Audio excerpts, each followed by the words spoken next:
Salam merahayu-rahayu buat saudaraku sekalian yang ada di mana saja. Saudaraku, kali ini saya akan memberikan edukasi sekaligus menjawab pertanyaan dari saudara kita. Kenapa kok muntah besi dari Sulawesi itu tidak dibor atau dilubangi?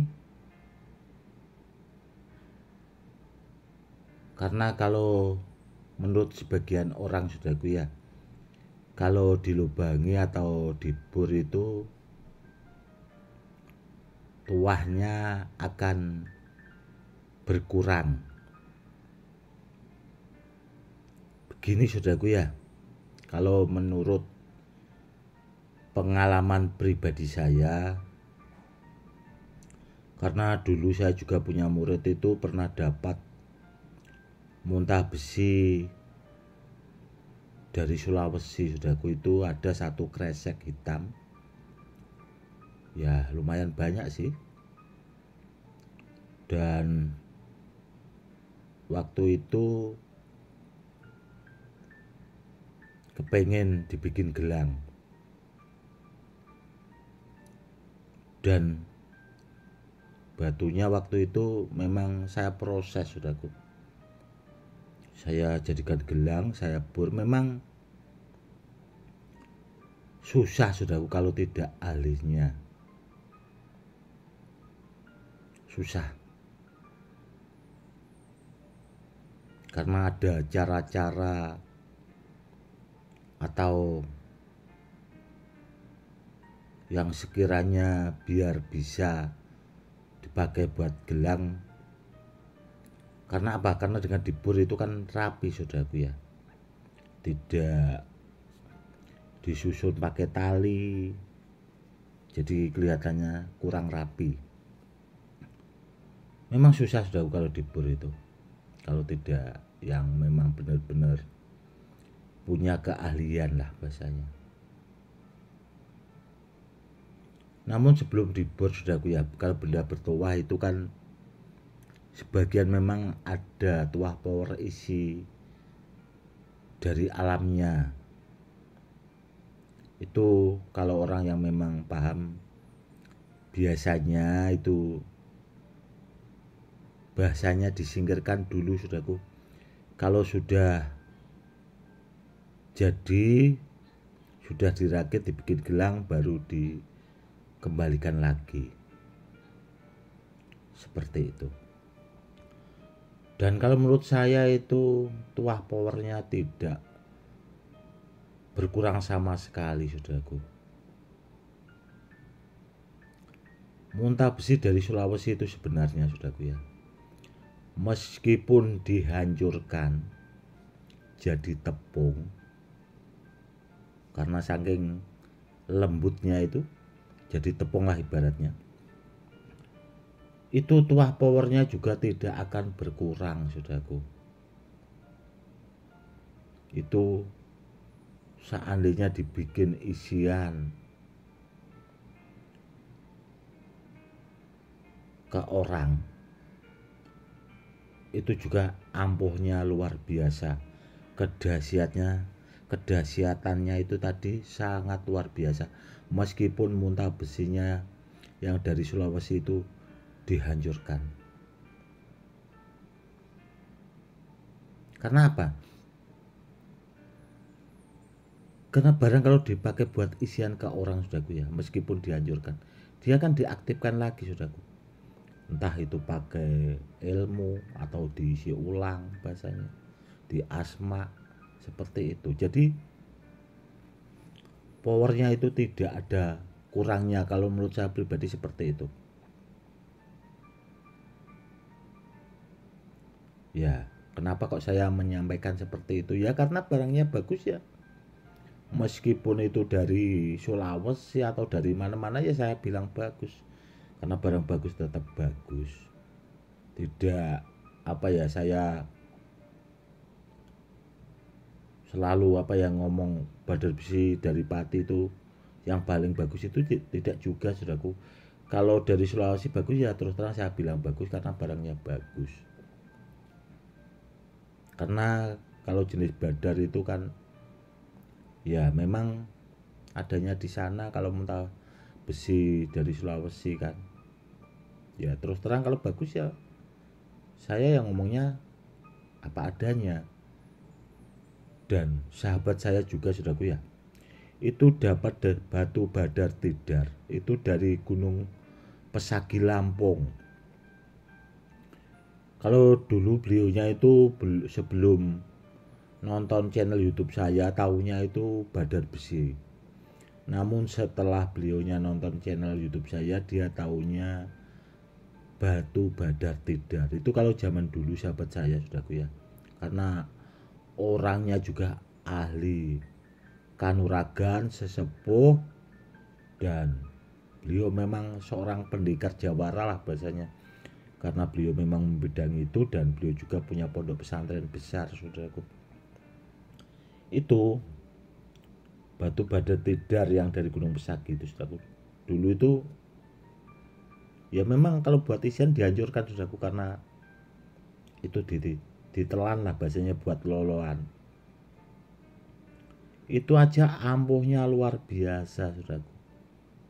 Dan beliau juga pernah ada orang minta isian itu dites pakai dor itu tidak mempan, tidak apa-apa. Seperti itu.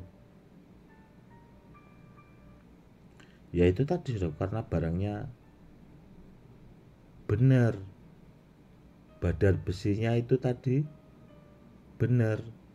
Contoh kalau badar tidarnya benar ya meskipun dihancurkan kalau diaktifkan atau bahasanya diisi lagi itu memang wadahnya saudaraku. Makanya kenapa kok saya sering berpesan kalau cari barang sama yang ahlinya sama yang pakarnya, biar barangnya itu tadi saudaraku yang saya maksud itu biar badarnya itu benar dulu. Kalau kita pengen badar biselonata biar dapat yang asli. Karena apa ya, karena badar biselonata juga banyak apa ya diduplikat habisnya. Kalau diduplikat itu tidak saudaraku. Namun orang batu yang tidak dari Selonata itu di atas namakan dari Selonata. Itu yang terkadang yang bikin kurang ajar saudaraku. Karena orang-orang seperti itu kan masuknya itu oknum, cuma cari keuntungan sendiri. Itu banyak yang terjadi saudaraku, apalagi dijual kayak di Bukalapak seperti online yang seperti itu banyak itu di atas namakan badar biselonata padahal barangnya bukan. Itu jenisnya batu cengkaruk buto itu kurang bagus karena bukan batu badar. Kalau batu badar itu berat saudaraku. Yang bisa menyerupai jenis batu badar ya yang hampir mirip Muntabesi Malopati atau Selonata itu cengkaruk buto itu sudah, kalau tidak paham. Namun sebenarnya kalau kita teliti itu sudah banyak saya buatkan edukasinya saudaraku untuk membedakan jenis-jenis batu badar. Itu banyak kok. Saudara-saudara kita yang awam sekarang itu menjadi paham. Dan alhamdulillah lah selama saya buatkan edukasi itu mungkin ya bermanfaat lah buat saudara-saudara kita saudaraku. Ya alhamdulillah lah bahasanya, saya juga ikut seneng karena saudara-saudara kita yang awam itu menjadi paham. Seperti itu. Jenis batu badar yang asli saudaraku, meskipun dihancurkan selembut apapun, kalau barangnya itu tadi bahasanya diaktifkan lagi atau diisi atau diasma, itu tuahnya sama. Seperti itu. Kecuali kalau barangnya itu memang sudah diaktifkan langsung dihancurkan saudaraku.